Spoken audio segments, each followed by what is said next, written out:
last week we spent going through all the differences. We have really just finished creating the deck. This is what the deck looks like at the moment in terms of all of the different changes across all the knowledge areas. So 61 different slides about that. So if you'd like, we'll provide it in a LinkedIn document post, and you'll be able to download it from there. You can also then just request the recordings from Debbie on LinkedIn as well. So just to confirm that everyone's comfortable, I think we missed out saying that we're now going to be talking about the new platform. So the new platform's going live in 3 days' time. Okay, so from the 14th of April. Already. It's live already. Yeah, but this is a transition period, and what they're saying is those that have registered and have written on the Canvas, their exams, if they take it now, it will be done on Canvas. Okay. All right. So this is the new platform, D2L, and we're just going to take you through basically the process of working on D2L. We try to give people lots of tips and tricks on how to do it on Canvas, and there have been some changes, but fundamentally the tips don't change. It's just the interface and how you're going to navigate that will change. And we're going to talk through that. And then at the end or after that, what we want to do is also just spend some time with you on a technique that we've been working quite hard to perfect in terms of especially those master level questions on how to come up with the right answer. And also when we go through the technique, I'll share a few more details. So let's start off at the platform level, D2L. Now the process all starts on cdmp.info, and there you go to, you navigate and you purchase the exam. This is not the exam platform. So there was quite a bit of confusion. You had to go to CDMP info to buy the exam. Once you've got the exam, then you'd be sent details on registering with the exam platform, and that previously was Canvas. Okay, so that's the process. So there you go through making the payment, receiving the email, and there's no need to download an instruction PDF. You'll just receive the email at this point in time. Okay, so you'll choose a new password, log on correctly, and then add, because you're coming in for the first time. So if you had written already in Canvas, you're still going to have to go through this and get yourself set up correctly. Okay, go to the login page, and then on the login page, when you come in here, so this looked very much like the previous platform, the Canvas platform. Okay, yeah, Veronica's saying that we can really recommend you using your personal email, because if you use your company email and then you don't write the exam and then you leave, you're going to have problems getting that response or all the messages. Okay, so please use your personal email, one that's not going to change, and that will just ensure that you can continue to communicate and you'll never lose access to the platform because you don't have the same email. Okay, we've seen lots of people battle with that. All right, so as you come on, it looks very similar, CDMP, and there's the practice exam. Okay, and then there's your data management fundamentals. Now, ESL stands for that's second language. I'm not sure what the E stands for. Veronica, extended second language or English? English as a second language. Sorry, now I remember. Okay, please, if most of you that are there, especially from Saudi and in the Gulf area, or in South Africa, and you Afrikaans, please don't think, my English is great. I'm glad if you do, but if you don't, then you get that extra 20 minutes. Okay. And I'm sure for those of you that have written a few of them, you can certainly do with those extra 20 minutes. All right, so this is the practice exam. This is what the platform looks like. And that thing there's, I think Veronica, please chip in if you Can I want to. explain it? This Yeah. practice exam doesn't load. Some people got it immediately because we did this yesterday with my class. We all registered together, and well, they did. And the practice exam didn't pop up immediately for everyone. And there's that it takes time to appear. And eventually, everyone had it there. And the other funny, different thing, that navigating towards to your tiles is you click on that CDMP logo. That seems to be the key to navigating this thing properly. Are you saying this logo here? Yes, yes. Then that takes you to your home with your exam tiles, and you can work from there. All right. Okay, great. So then this is the next one in terms of accessing and performing the practice exam. So it is very helpful for you to do it. Even if you're going on to your specialist exams, I'd recommend that you just go and do the practice exam anyway. Quite a few times, I remember in both my data governance, data quality, modeling, there were actually some questions in the practice exam. So helpful for you to just review that. All right. So that arrow there is wrong. It should be pointing to DMFPRA. There, over there. Yeah, that's the the right hyperlink. one. The other one's just blue. Yes. Yes. Okay. Right. Monica, would you mind just updating that? Just make sure that it's up to date. All right. So when you go into this situation, this will be the next screen that you pick up: the summary, the description, the quiz details, and we should have had this blanked out as well. All right. It's not a real person. I made it up. Okay. All right. Fantastic. So you can click on start quiz there and it gets going. Okay, so there we are. Then when we go into the start quiz, the timer will not begin until the setup process is finished.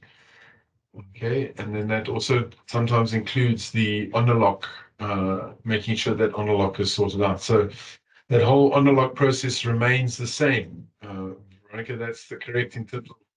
The one with Yes. the taking a video of your 360 degree and everything is all the same. It's all the same. The funny thing is that the first time we ran through this practice exam, Unlock didn't launch. And I think it might have been because the person who did it had done the Unlock test. Next time we did it, her picture sat in the beginning, Unlock had launched. So Unlock seems to, once you've set it up, launch for your practice exam and your main exam. Why, we're not sure. But that's okay. the thing. That certainly wasn't in Canvas. The practice exam didn't have on-a-lock in the process. So we're saying it does work at the moment. Okay.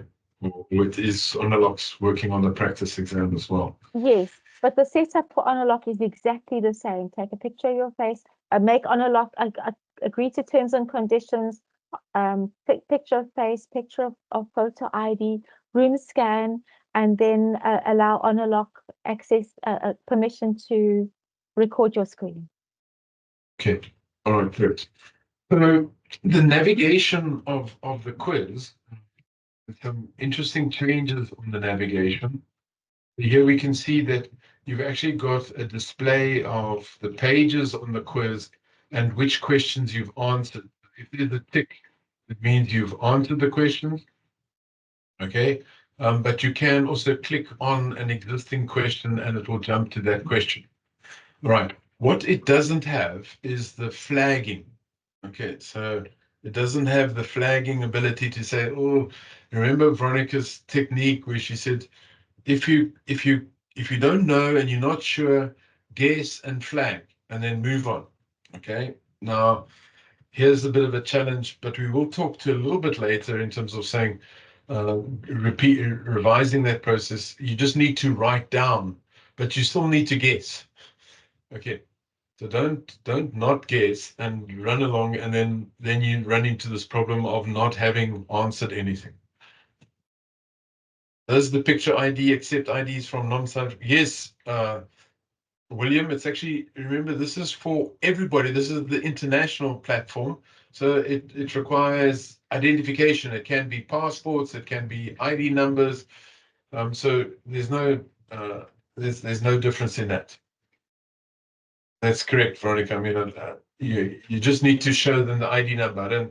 You can do driver's license as well. Yes, yes. Anything that's got your picture, a student card, anything that is a photo ID. Okay, all right. William, does that answer your question? Okay, great.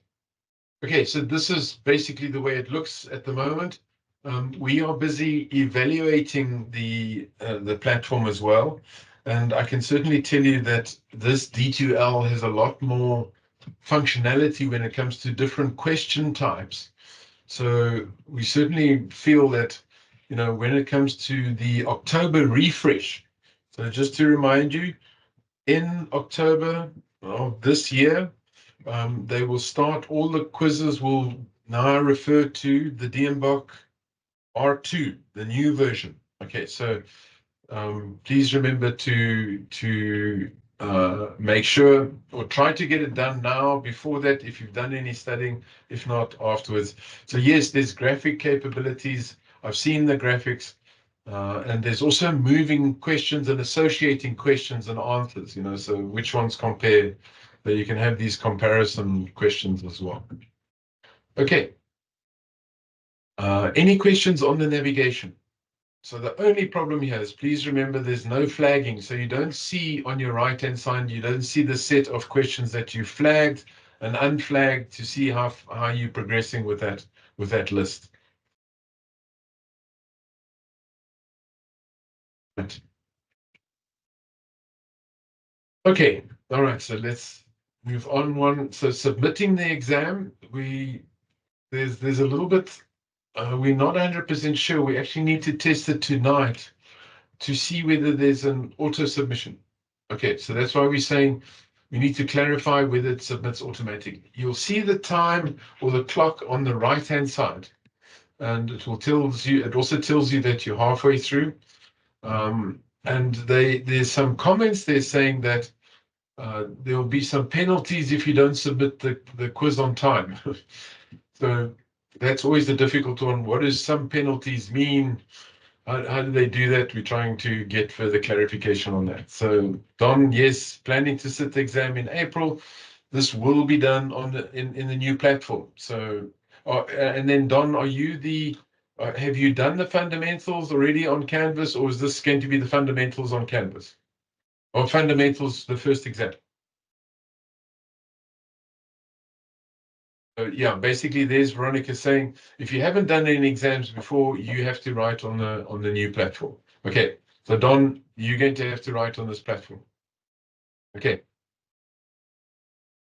All right, so only incorrect answers are shown. Okay, so when you submit it and you can see it, you will be told where you got it wrong. Now, I think that's an improvement from, I certainly believe that's an improvement from the last one, where they didn't even show you which ones were wrong. That's correct, Veronica. You couldn't actually go back and check where you got stuff wrong.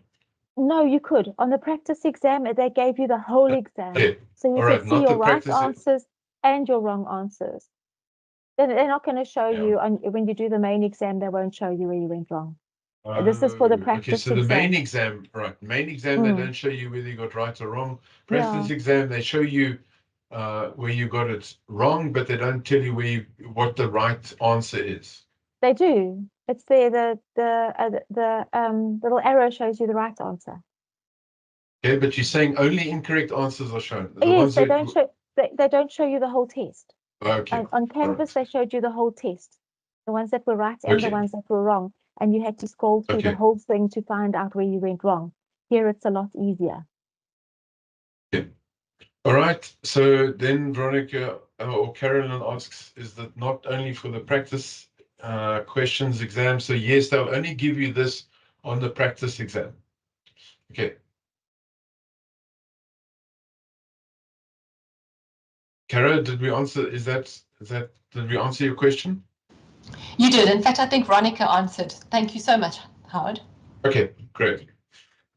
All right, so suppose one way to do it is get them all wrong, and then you can see all the right answers.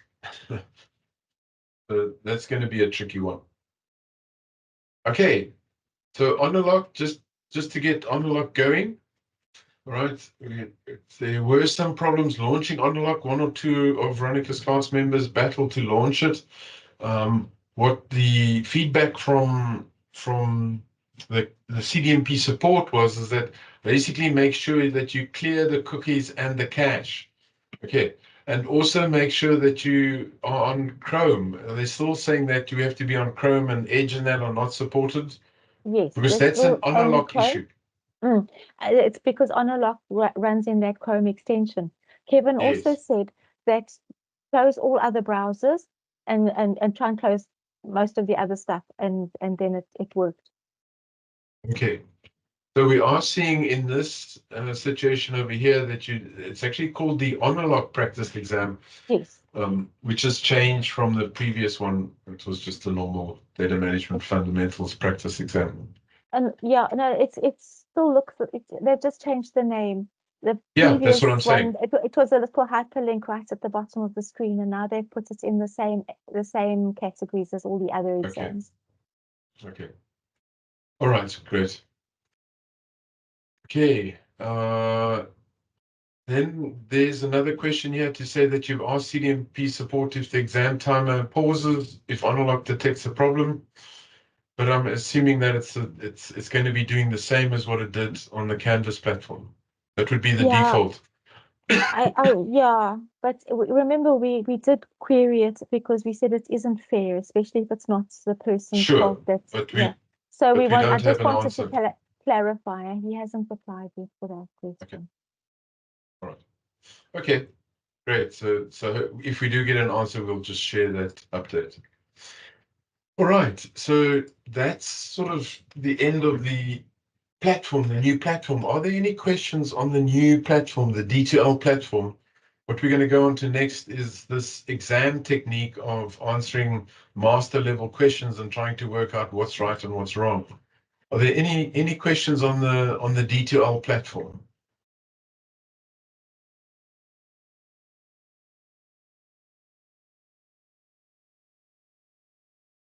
No questions? All good, yeah. Thanks, Howard. Okay. All right. So, Carolyn, yes, you got a question? Yeah, just a quick one, Howard, if you don't mind. Just in terms of the suggestions for how to mark things and move on. You just said a piece of paper. We're going to get to that now. Okay, we're going to do the exam technique, so we're going to look at that now. Okay, thanks. All right. Any other questions? Okay, not. Okay, we can always come back to it if someone would like to ask further on. All right, so this is what we're trying to get better and better is how do you focus on making sure you answer the questions appropriately and at the right time. So I'm sure a lot of you remember this exam technique that Veronica set up in the beginning. And so what we are saying is if for ESL you get the extra 20 minutes, for other people they'll get basically 100 minutes to do the 100 questions. Okay, so we're looking at one question a minute. 110. 110. Okay. Yes. All right. I've just had a All look right, so here. I've got to put a timer on your phone. You're not allowed to have a phone on your desk anymore. Yeah. Okay. All right. So what we are suggesting is that you need a timer. I would not a problem with No, you don't making sure. anymore because the time stays on the top of the screen. With okay, but Canvas, it didn't. You Yeah, could have I know. you could have lost it and panicked. Yeah.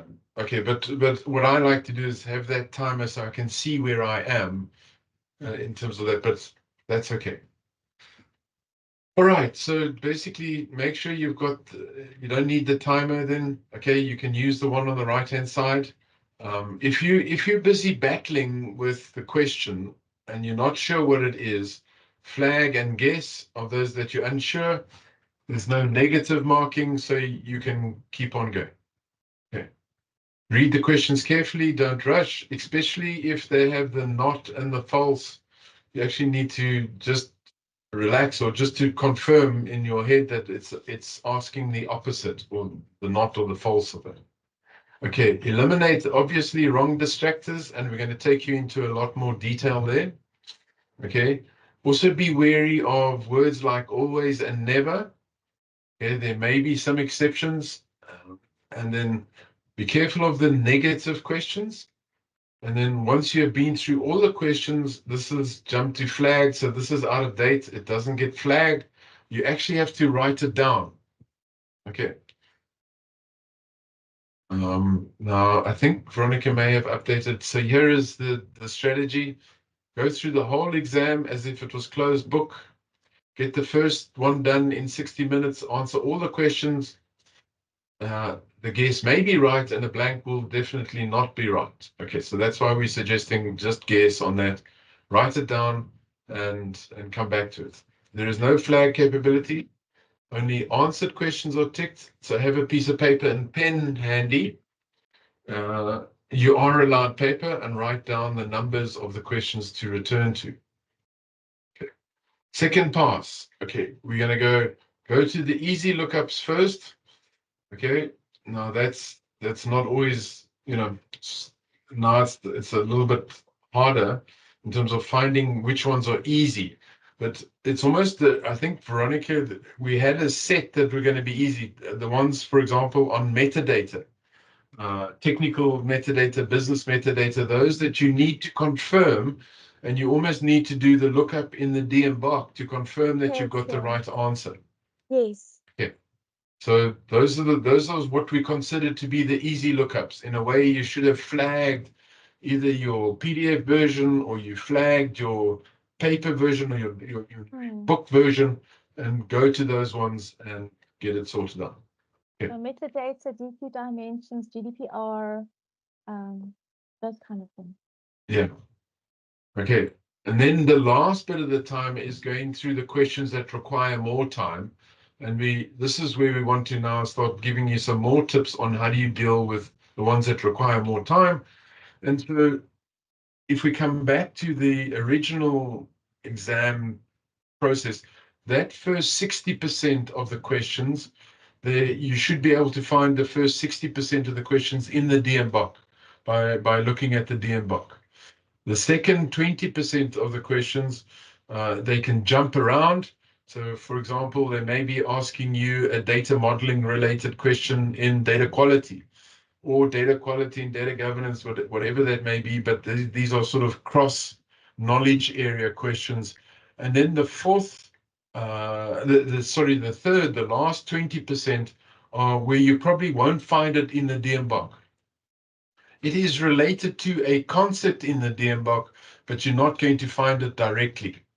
Okay, and this is where you can start wasting time and battling to find the answer. So we're now going to just try to give you a practice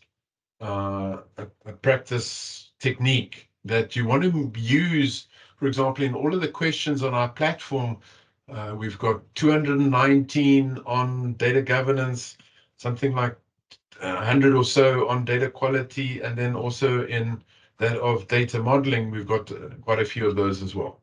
Okay. There's a question there. Any benefits in giving in the old platform or giving up the old platform? Rayo, are you saying when you say giving in the old platform? Yeah, I mean, that's all. Howard, yeah, I mean, obviously the old platform giving exam is expired. I mean, it's after until 14th of April. Would we see any benefit of giving in the old platform, or would it be more advantageous in the new platform? Look, I like the new platform because of that being able to flag, but you've almost got 3 days left. Right, so I probably feel that you've run out of time and you're going to be forced onto the new platform. If your question is about, sorry, yeah, we got the company voucher, but I think we haven't applied that yet. So maybe I think I'm too late in this. So yeah.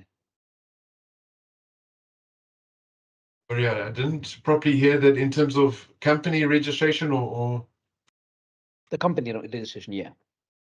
Well, it's my own company, to be frank, my limited company. So He's talking about the voucher. He's talking about having That's right. bought the, you haven't Okay, bought the so- exam yet.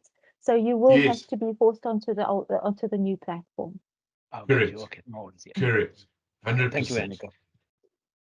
Okay. All right. Veronica, you got a comment on you're too late. Is that okay? Not sure what that's for. For Okay, our, so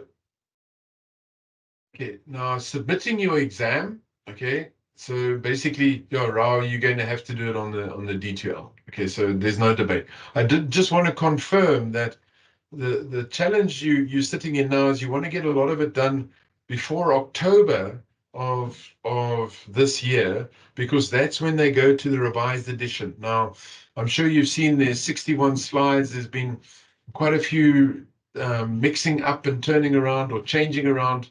Mixing up's not the right term, on data quality and elements like that. So I would be cautious now of, well, I'd certainly recommend that you get it done before that. If you've done the preparation, try to get your CDMP exam before October. Okay, we will be updating our notes and all of those questions and that for the October version when we get there. So if you haven't been able to do it, don't stress too much. We'll hopefully get you through it on that situation as well. Okay, submitting your exam. Okay, please just bear that in mind that you may need to submit it. And I think there was one of Veronica's recommendations is never leave it early. Okay, never leave early. All right, William, you talk about recertifications. Yes, we don't have full clarity on that. My understanding is that you at this stage, I think it's really just submission of an application. If you've got your full CDMP practitioner, then you don't need to do any more updates. Okay. But we haven't got full details on that situation. All right, so let's go and talk about answering on the specialist exam and give you some ideas on how to go through this. So what we try to do here is to say, with the specialist exam, one of the problems we have is that the exam categories of where the marks have been allocated and the rankings have been allocated are not public knowledge. The only public knowledge, or the only exam that has that is the fundamentals. And then remember, they've got the 4 11 mark questions, and then the 2 10 mark questions, and then the 6 and those different questions. So that's where it's at. But the specialist exam, it's hard to find them. We do have access to it, and we can show you what we understand. But I'm going to give you some examples now of the different areas. Okay, but the structure of the exam is whatever specialist exam you write, say you're writing data governance, you then got a set of categories. The questions are grouped into those categories. Those questions talk to a concept, okay? And then we have a question, and then basically the answers are either distractors or correct answers. And what we're trying to do is you to get, when you're not 100% sure, get rid of the distractors first and then focus on the possible correct answers. Okay. So then there's Temba asking the revised one. No. So don't use the revised book for the exam before October. Okay. Use the current DMBOK version 2.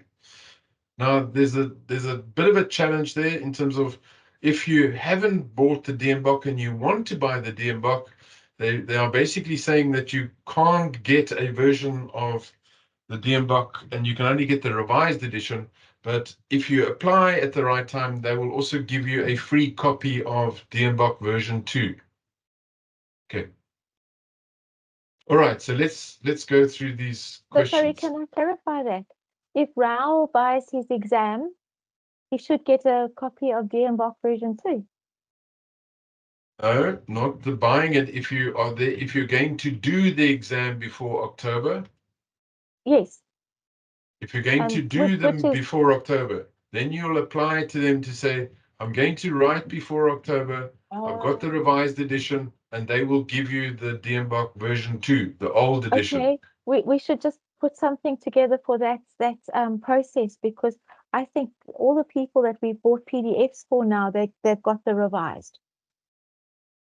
Oh, okay. But you actually want them, if they're going to write before October, they need to write according to the DMBOK version, not the revised edition. Okay. Okay. Will it be okay to pass the foundation exam with the old DMBOK before October? Definitely version 2, if that's what you're referring to, Arena. Definitely version 2. Okay. This one. Yes, that's the one that Veronica's got. Okay. You will see the revised edition because it's got that big yellow writing on the label saying this is revised edition. So I'm just going to show that quickly. Adobe.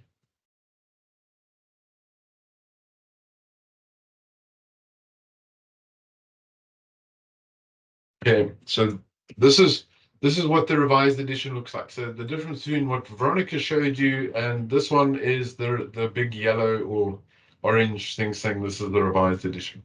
I'm sure it's supposed to be gold. Okay, whatever. Okay, great. So let's go through this exam technique. I'm not sure if there are any more questions, but let's look at the exam technique.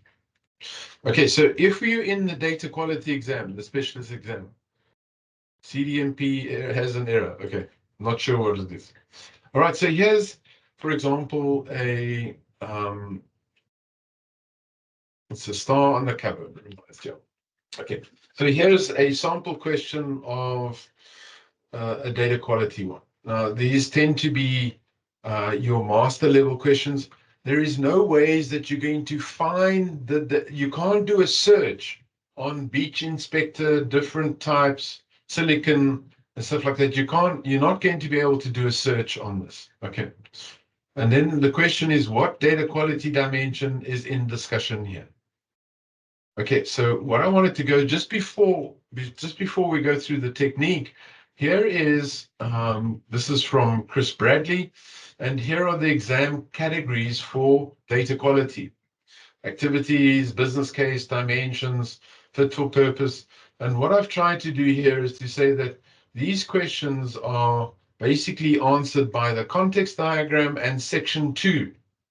Here is the DMBOK, there's section 2. Okay.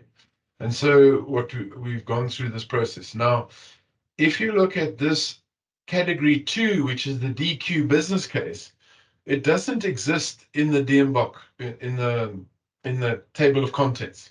It refers to business drivers and things like that, but it doesn't really exist as a topic or an area. So you're going to be running into some challenges there pretty quickly. Fit for purpose.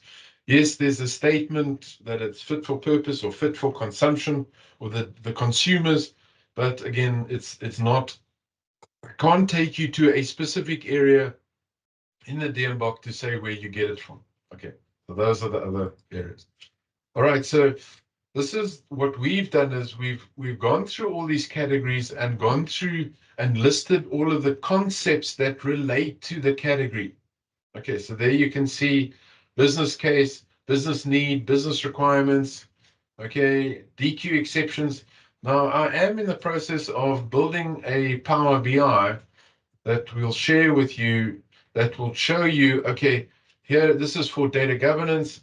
These are the drivers, this is the aggregate, and these are some of our sample questions. So you can see the list of all of the concepts that we can possibly be dealing with. Okay. So that's really just trying to give you an idea of what it is that you need to focus on. So just as an example, in data quality, what's the relationship with other disciplines? So what's the relationship with architecture, governance, modeling? Now, if we take this one in terms of dimensions, here we've got, where are my dimensions? Oh, this is data governance. This is not data quality. Okay. All right, so that's what we're looking at. There's the exam, there's the ranking, the category, the concept, and these are the different types of questions. Okay. All right. So just to refresh with you, this is the data quality dimensions. And then unfortunately, they've actually removed this slide from revised edition. It doesn't exist. But I really like this slide, and I really get lots of benefit out of going down to the dimension and the concept. So as an example, validity, valid values control, derivation correct, values conform to business rules, values conform to other data types. And this has always been my experience in dealing with quality, is that I find it very hard to measure quality at the dimension level. I need to know exactly what you're talking about. Are you talking about, for example, completeness, that the column has been populated, or the row, or the table, or the schema, and you will validate it in different ways. Okay. Right, and these are the different types of frameworks you have. All right, so I'm going to take you through this sample question again. Okay, so maybe for those of you that are interested, what would you guess? And if you can put it in the chat, what would your guess be as to what is the answer to this? Okay, so I'm going to read again. An expert beach inspector is able to discuss the 20 different types of silicon and other mineral substances that occur at the beach. An amateur swimmer calls this sand. What data quality dimension is being discussed here? Okay, I'm going to give you a little bit of time in terms of just trying to, if you wouldn't mind in the chat, for those of you that I'd love to see what your guess would be. What would you guess? Martin, C, precision. Okay, Andrew, E, rail, accuracy. Okay, now, so what we are finding when we work with a lot of people, especially on our quizzes, we're getting into trouble in terms of people say, I expect it to be here. But what we're hoping to do is show you a technique where you can actually give us your reasoning behind it. Why did you believe it was precision? Why did you believe it was accuracy? Okay, and why did you cross the other ones out? So let's go through the process. All right, so what category are we in? Okay, so we are in DQ dimensions category. Okay, that's the one where the answer has told us. All right, there's the data quality dimension. Okay, now when we look at the dimensions, let's quickly look at the definitions of the dimensions. And what I like to teach in my specialist course is look at the dimension and try to find one or two words that explain the dimension, okay? And you're hoping to find those two words in the question. So let's go through it. Okay, accuracy describes the real world. Completeness, certain attributes always have values, so that's always assigned values. Consistency, across multiple data sets, are the data values consistent? Okay, when comparing representation. Currency, up to date. Precision, level of detail of the data element. Okay, details of the data elements. I'm emphasizing the element here and not the range of elements. Timeliness, represent reality at any point in time. Validity, the domain of values. Reasonableness, the data meets, the pattern meets the expectation. Uniqueness, there's no duplicates. Okay. All right. So now with this definition again, would anyone like to adjust their possible guesses? I don't think anybody got the right one. Can anyone see that? Okay, so let's go again. When I highlight it, here we are talking about the 20 different types. How does that help you choose the dimension? There you go, Naresh. Fantastic. Validity. Okay. Don, reasonableness was patterns in the data element, right? So this is patterns that we're referring to. For example, is the value on a balance sheet item, is the variation more or less than 10% variance from the previous one? So those are what we refer to as patterns. Okay. So reasonableness, that's certainly not the case, but validity talks to the different types of data. Okay, so we would cross out reasonableness, we'd cross out timeliness, we'd cross out accuracy, and we'd be left with some possible ones, i.e. precision or validity, And then because we know that it's about the data element value, precision is not right. Okay. And that's the answer. Are there any questions? I'm going to give you a few more details, but can anyone see how to get it right? I mean, these questions, sometimes they're lots to read, and so you're going to be wasting lots of time. So you've got to find the phrase that talks to the concept. Dealing with dimensions, what's the phrase? Ah, there's the phrase, 20 different types of silicon. Martin, I saw you answered precision in the beginning. Can you see probably where you made a mistake?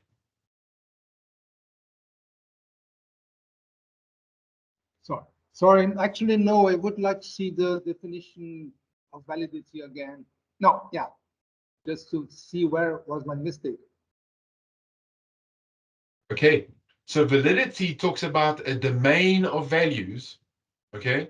Okay. All right, and then precision talks about the detail of a data element. So how many decimal points? Does that make sense? Well, okay. Yeah, of course, I saw Okay. the detail, like sand is all this thing that the other guy described. I mean, all the silicon thing, because I know what the sand is, but just sand is it's just that general definition, and the all silicons is more precise in this aspect. Yes. So certainly from a data quality point of view, you want to make sure that we're getting that right level of precision. Okay. So that's where we're going on to. Okay. All right. So there's the different types. We're talking validity. And what I did do was, I know Caro, we've been going through this with Caro, trying to find the right terms and things like that. So what I did do was I actually asked Copilot to say, what would the right be? Would it be precision or would it be validity?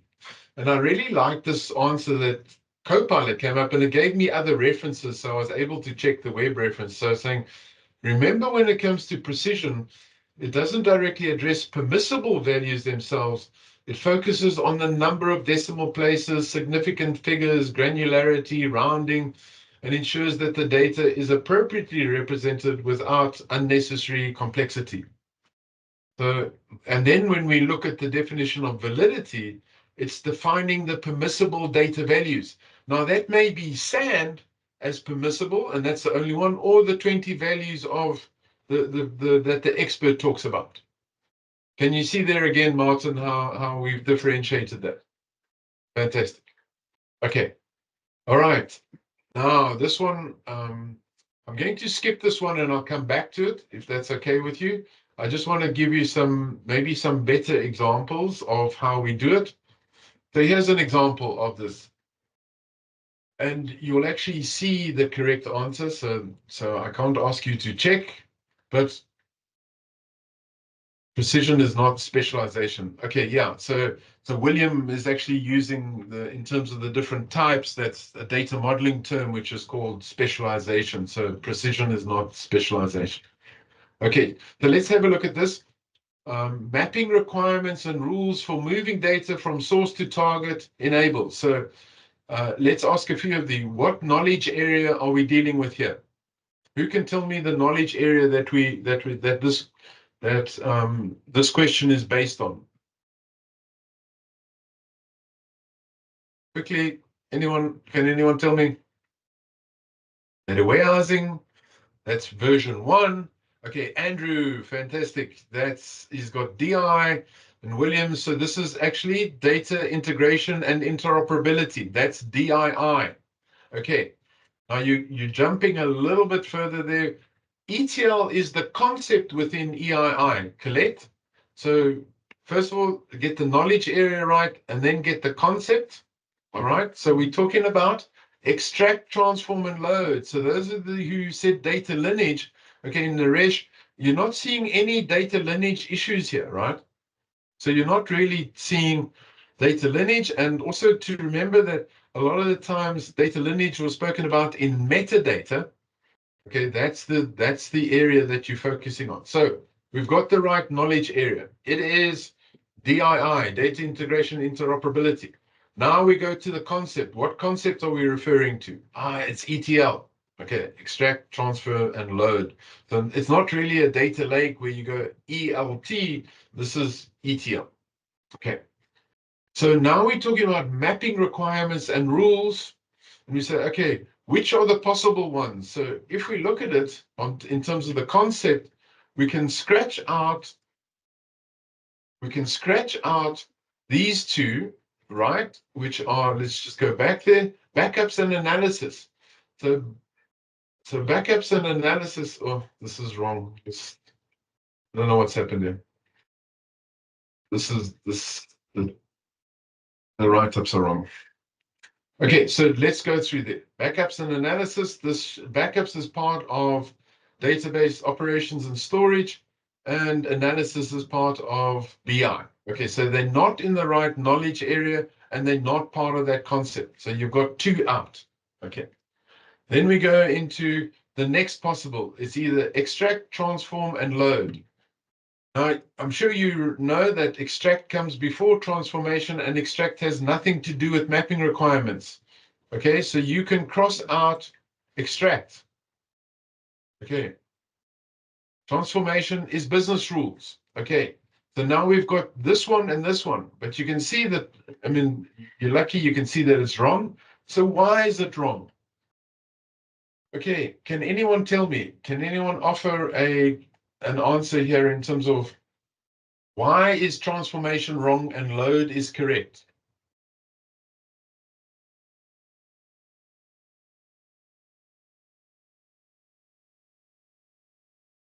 Who can tell me? Transformation name. Okay.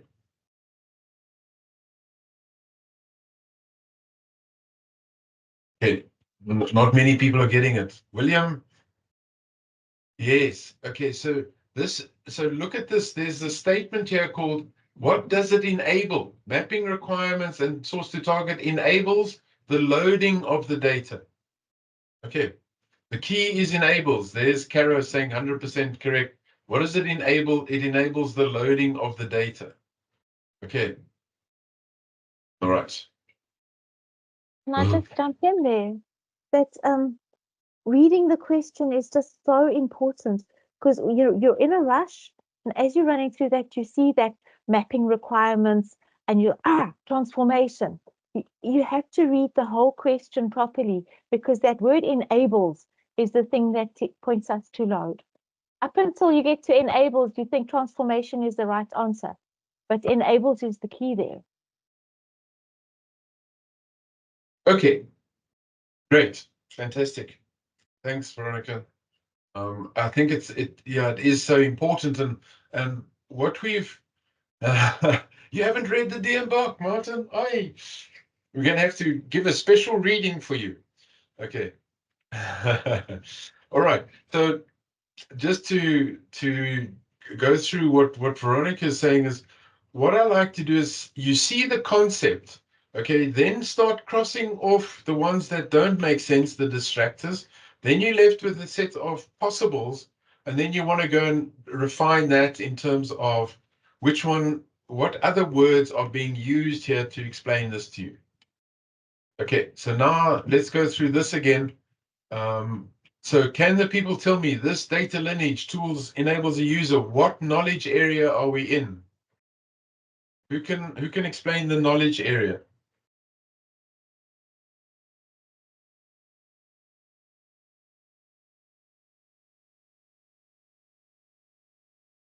Any answers on knowledge area?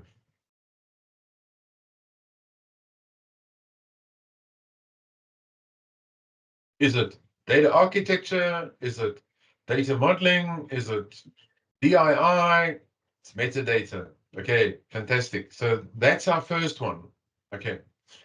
The main discussion around data lineage came into metadata. Okay. All right, so we've got metadata. Then what is the concept within metadata that this question is talking to? Anyone help me there? So when we're looking at this, there we're talking about data lineage. This is the concept that we're dealing with. So, okay, we've got data lineage. Let's start to cross out the ones that don't apply. So there we go. Rapid development of dashboard. Cross it out. Okay, that's not helping you. Next one. Line up the data to support a sophisticated glossary management system. Okay, cross it out. This is data lineage and business glossary.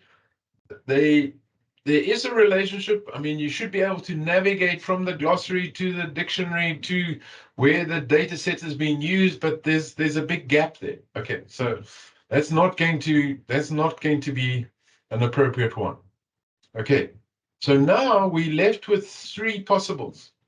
We left with how does the data get into the data lake? So yes, data lineage will show us how the data gets into the data lake. Or we've got tracking historical changes, or we've got track data from source to target, understanding its transformations.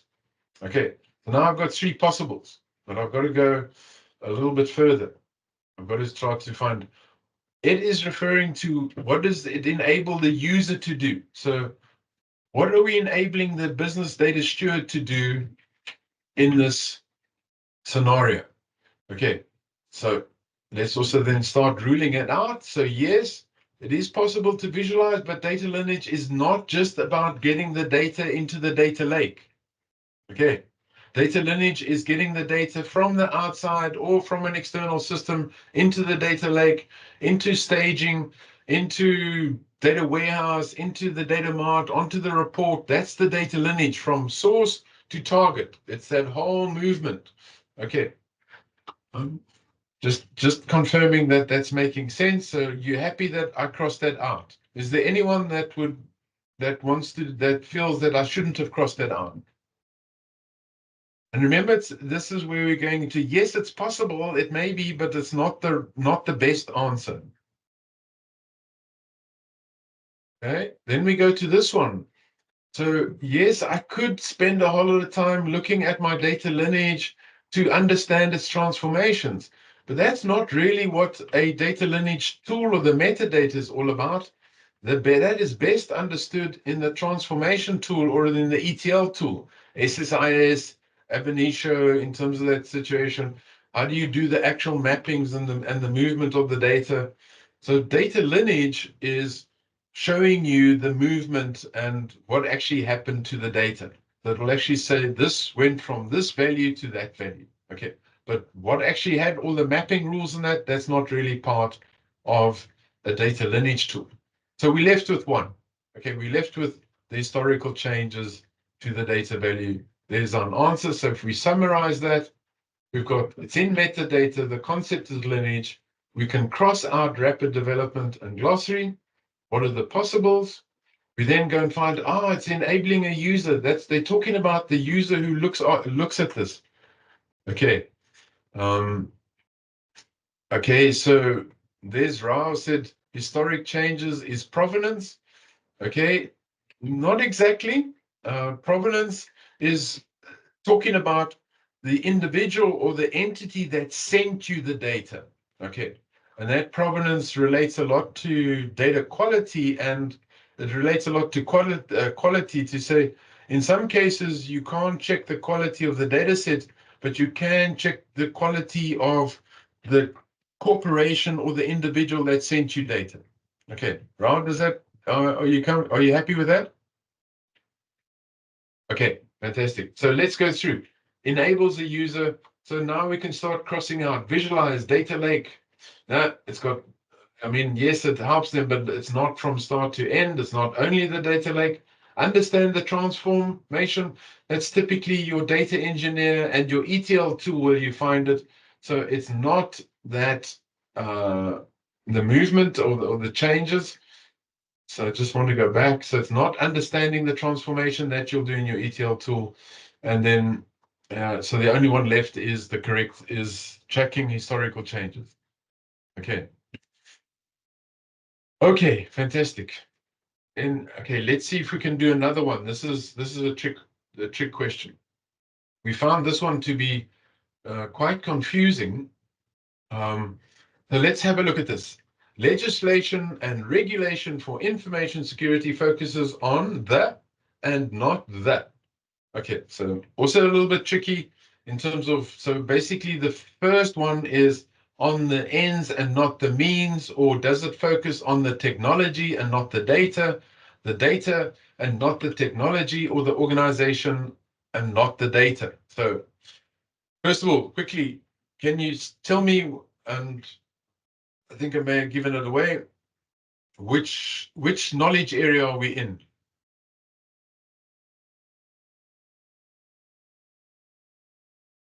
Okay, so you guys are jumping to the, I can see you jumping to the question, or you're jumping to the right one quickly.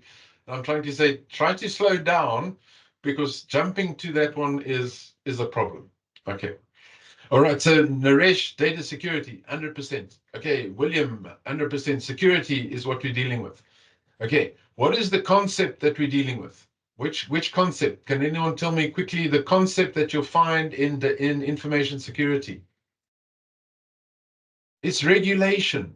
Okay, regulation. Now, if you're trying to battle, sometimes it's helpful to go and look at the DMBOK and quickly do a scan, search on regulation, and you'll find these areas within security. Okay, you don't need to search the entire book. You just need to search the areas that you're in. Okay, so regulation, that's the one. Okay, so now let's start crossing out. Let's start crossing out before we say which ones are right. Okay. Oh, this is the wrong way around. Oh, man. Oops, messed up. Okay, we shouldn't have had that. It should have been, no, not about technology. Okay, so regulation is not about technology, and this one is just really bad. Okay, so it focuses on, so it's not about the organization and data. Okay, it certainly has something to do with the data. Okay, so possibly, so it's possibly C and A, C or A. Okay, possibly. Okay, but when we look at that a level further, for example, Papaya will talk to you about, that's the data privacy law, it will talk to you about setting up a communication plan and communicating with your data subjects that there's been a breach. Okay, so that's not really about data. Okay, it's not restricted to data is what I'm trying to say. Okay, so we can cross that one out and you're left with the ends and the means. Okay, so here is the process that I followed. The knowledge area, the regulation, okay, find the DMBOK reference, cross out the ones that are wrong. These are the possible ones. There's the best option, which is ends and means, which means it's what is your final, the state that you're in terms of data management. And it's not so much about how did you actually get it done and how did you get there. Okay.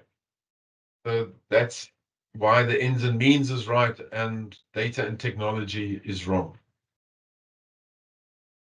All right. Okay.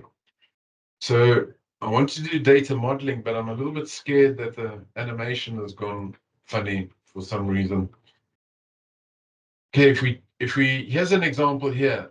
All right, another question. Each person has 0 or more addresses, and each address must be allocated to one person. Okay, this is an example of.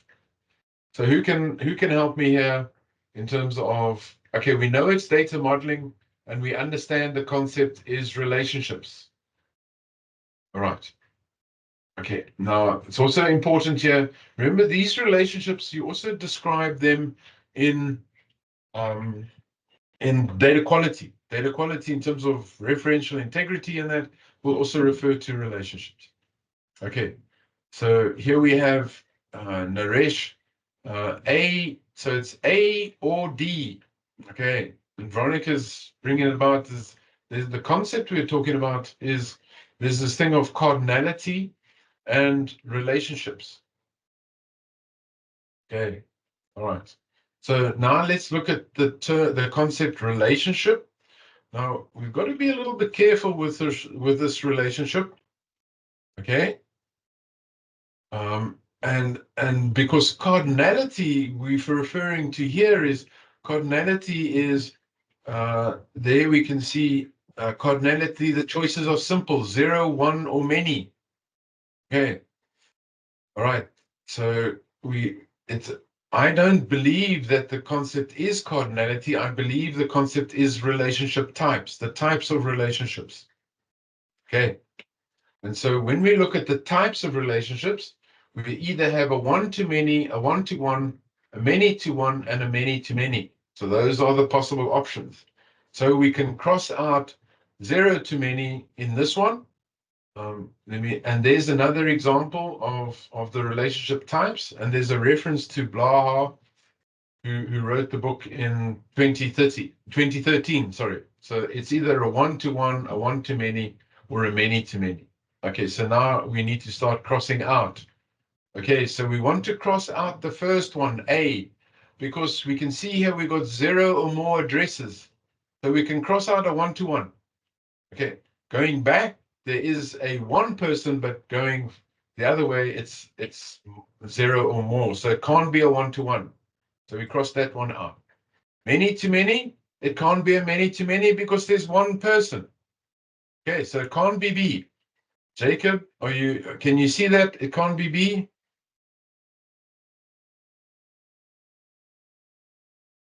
Okay, all right. Indirect foreign key. It's no reference to relationship type. Okay, so we've got these possible, a 0 to many or a 1 to many. Okay, so that relationship, 0 to many relationship, does not exist. Okay, so it can't be D either. So the answer is E, 1 to many. Okay, that's your answer that you're looking with over there. Now, I did some further research, and I found a really nice discussion on the combination of cardinality and optionality, because really that 0 would be described as, can you see the 0 there? That is not cardinality, that is optionality, or modality, as some people refer to. Okay, and so cardinality refers to the maximum, one to many, many to many. Okay. And so when it comes to that level over there, you can't have a 0 cardinality. You can't have it's the maximum. So you have to have between 1 to 1, 1 to many, or many to many. Okay.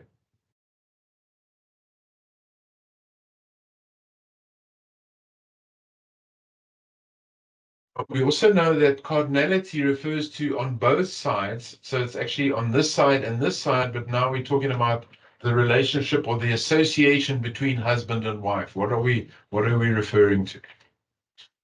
Okay. Are there any questions? I think we've got to probably the end of that. Are there any questions in using the technique and trying to come up with the right and rule out the distractors to get to your set of possible options and then choosing the one that you want?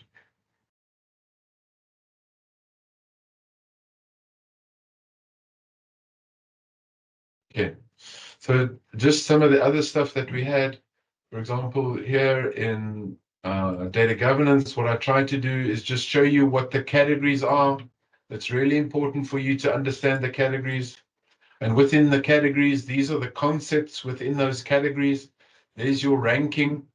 Okay, so it's helpful when you're preparing for the exam, for the specialist exam, that you understand the categories, what it relates to, understand the concepts within the categories, and then, so sort of make sure that you can talk to this.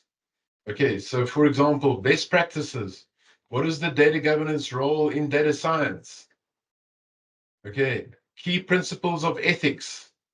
Okay, now in some cases we've got to be careful here of jumping between categories. All right, so there's Caro's comment of initially it takes a lot of time, it slows you down, but what I can certainly suggest that you do is use the practice questions to get the technique right. So you're no longer having to do it manually and write everything out, but mentally you are able to do it and you're able to operate a lot faster. Okay. And you certainly can't take a screenshot of the exam that you're working on. Onolock doesn't really like that. And you're going to get into some challenges with Onolock if you start taking screenshots. That, especially, I think that was some of our, our recommendations. So you can either have a second machine, right, that's got your DMBOK version, your PDF version on that you can search, okay, and then on your main machine, you must just have Chrome open, nothing else. Outlook, nothing that's going to do any notifications. You must have nothing else open other than Chrome, no other tabs. Please don't do any searching or try to search. You're going to get into trouble. Chrome or Onolock is actually going to close it down. Okay, so you can't, when you're in the final exam, you can't basically get a screenshot, snip it all out, cross the ones out. That's going to be hard, but you have to be able to mentally go through these questions. And I certainly find that this concept of, so I'm going to just go back a bit. The concept of identifying what is the question about? Okay, that's the important one that's going to help you choose the right answer. Okay. So Martin, even if you use the fundamental exam, there are going to be master level questions. When you don't understand them, use the technique. Okay. Right. And then, yeah, Kara is saying as well, look, photographic memory is nice if you basically have seen all of the questions. If you haven't, that's a little bit harder. Okay. All right. Yeah. So it's understanding the concepts and then putting them into practice. Fantastic, everyone. I hope that helps. If you want to reach out and certainly, I'm sure you've seen our DIY questions, and what we try to do there is just try to give you as much practice on the questions as possible. And please make sure that you can identify which concept it is. What are we talking about? Go back to the DMBOK. If you didn't get it right, go back to the DMBOK, check what you're referring to, and that's a nice way of learning. Okay. Harvard, this is Jay. Hey, I have a question here in the slide. Do you have time now? Can we talk? Yes, we can. Yes. So my question is about this is a data lineage tool, and the user is everybody, right? Both technical user and the business user for that tool, right? Yeah. The reason my answer is the second one because the first one is more about audit trail, right? Audit trail is the one when you change the value when you change the value, you can see it changes to the values and everything, right? What was changed before, what was changed now, and things like that. It's more like a temporal thing. But this is about the data lineage too, right? Normally we do the data lineage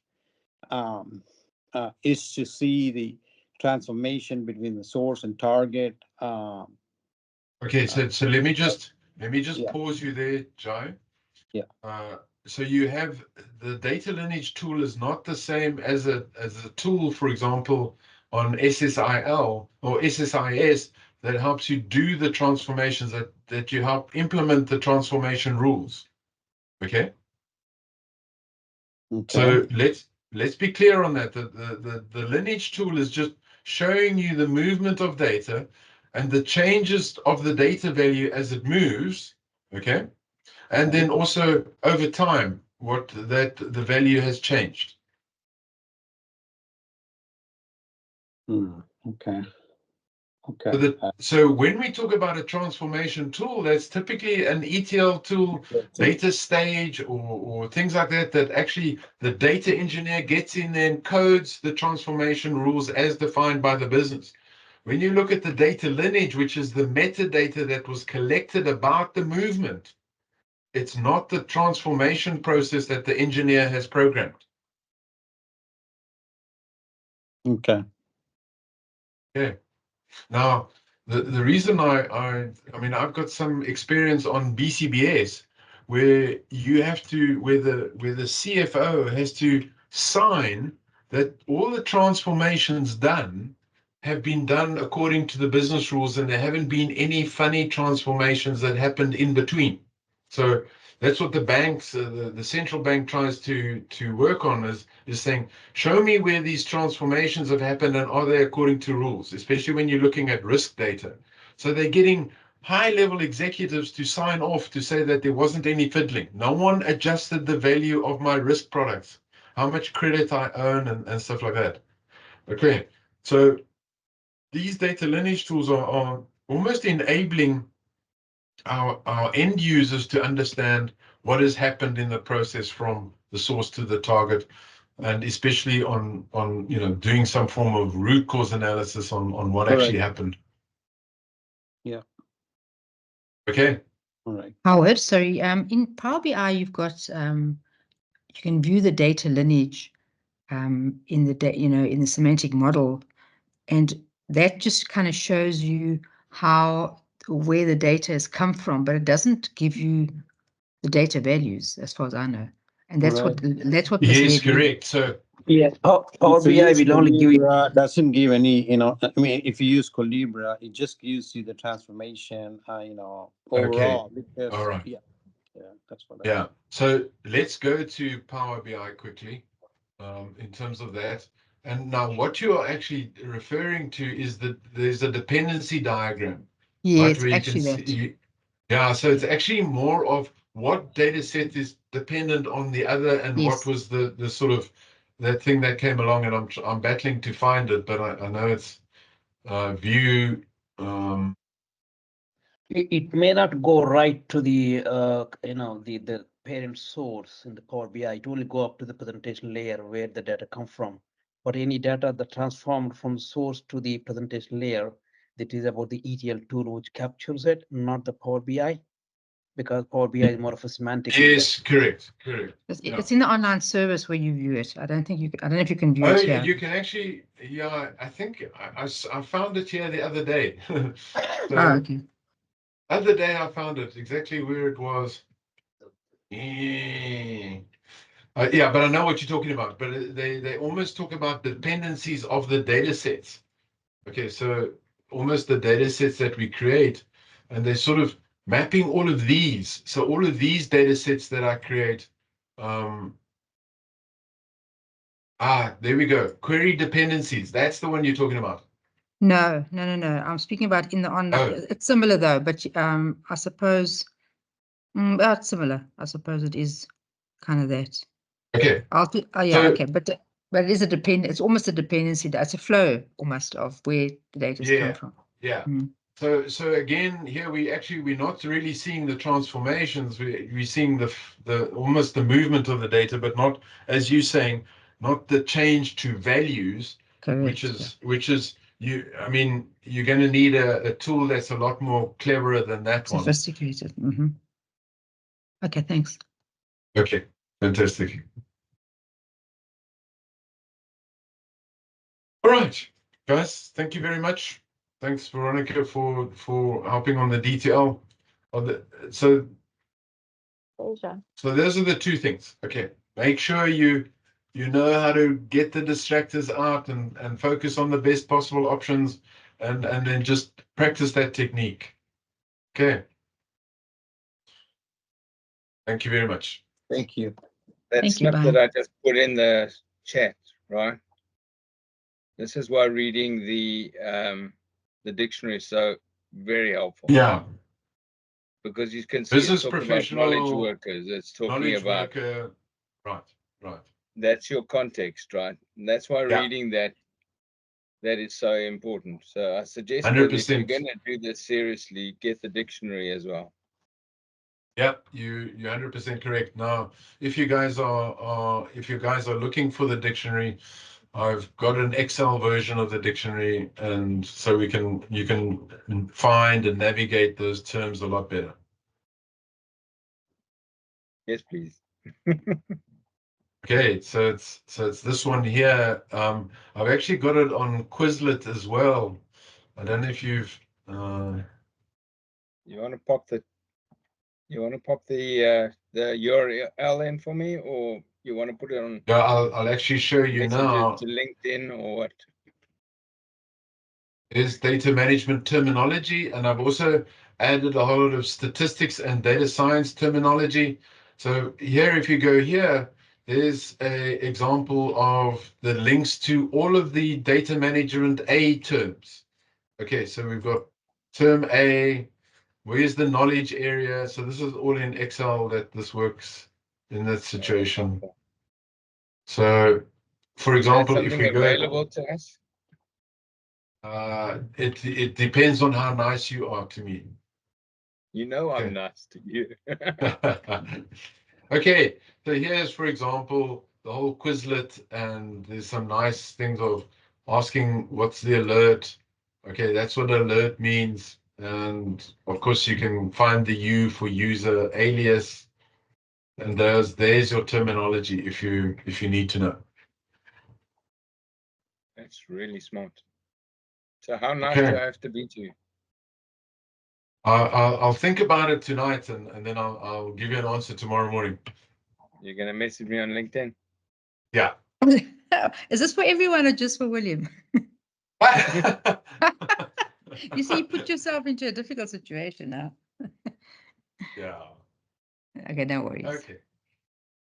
Thank you very much. We can talk about it, Bridget. Okay, Cool. thank you.